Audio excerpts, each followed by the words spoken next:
talking about the research and that being the key to spreading this kind of work further afield. So it would be great if you could tell us a little bit about what the state of play is, what's happening in research. So at the moment I've got 2 research proposals in thoracic surgery, one in cardio and one in thoracics. And the cardio one, we've just been doing a little project where we have people who, we call them in-house waiters, who are waiting for surgery and they're not well enough to go home, but they have to be maintained in hospital because they have heart issues. And it can be very stressful. So we've been doing a very simple acupuncture protocol to see if we can reduce their anxiety and stress. We've just done the first service evaluation where we saw 30 patients, and the data is really good actually, so we're going to publish that and then we're going to move on, hopefully get some funding from different sources and move on to a bigger trial. So that's what's going on at the moment. That's one's out of the way. Then hopefully we've got some pain and anxiety information that we're going to collect from thoracic patients. I've been collecting information like post and pre-treatment on a database, and with any luck we're going to get some NCA graduates to analyse that data for me. I've done a small review 2 years ago, but we're going to do a bigger review, then we'll publish that data, and then again we'll use that to go on to the next stage of collecting research where there's some bias in this because I've collected the data, but the new data, hopefully if we can get some funding from other sources or the surgical nurses are on board with it, they'll collect the pain scores. We already do it, so it's about tying that in, and then ultimately the big goal is to see if we have an opioid reduction using acupuncture, and that's the big goal. And then once we've got that in thoracics, we can trial that in different other surgeries as well. So that's the 2 research projects I've got on the go. There is another possible one where there's been some data published in America, and this was sent to me by one of the professors at the hospital.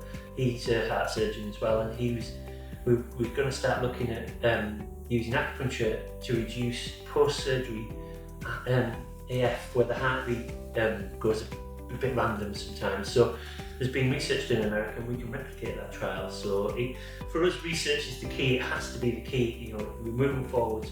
We can access a lot more sources, and then I've been asked by 2 different sources in the hospital to have a look at the NICE guidelines for chronic pain.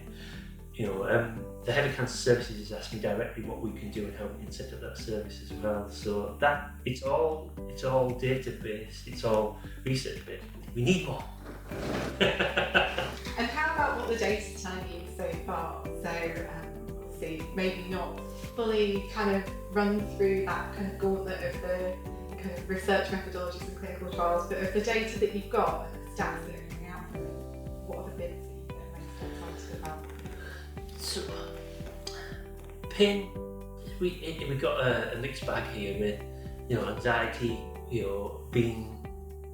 the data for the anxiety trial was good, a lot better than I thought it was going to be, which I'm not downplaying acupuncture, but if you wait for heart surgery, there's a lot going on. And it can twist and turn because you might be getting a surgery date and then it's cancelled, and you'll have to wait in hospital, but it might be 2 weeks away or whatever. So that's proved for one treatment with 6 needles, it's proved miraculous, to be honest with you. It's better, again, better than I thought. For the pain for thoracics, again, being acupuncturists, we've always dealt with chronic pain. People come to us for chronic pain. So acute pain, where it's surgery on the day after, it's not something we know we've done a lot about. We know a little bit, and it's been phenomenal.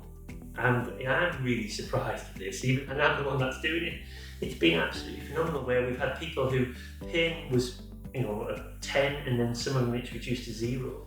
Now we've got to the point where we need patients to cough and move around so they'll get a chest infection. So we've got the pain down, then we've made them cough again and made the pain go back up, but they've cleared the lungs out. Now it seems counterintuitive to increase the pain, but through the reduction of acupuncture and that, the muscles being easier, it's actually stopped them getting an infection. So it's almost undo, but it's been phenomenal really, and that's really what we need to work out. We need to look further into. The issue we have is how long that lasts, and that varies from patient to patient, and I need to start looking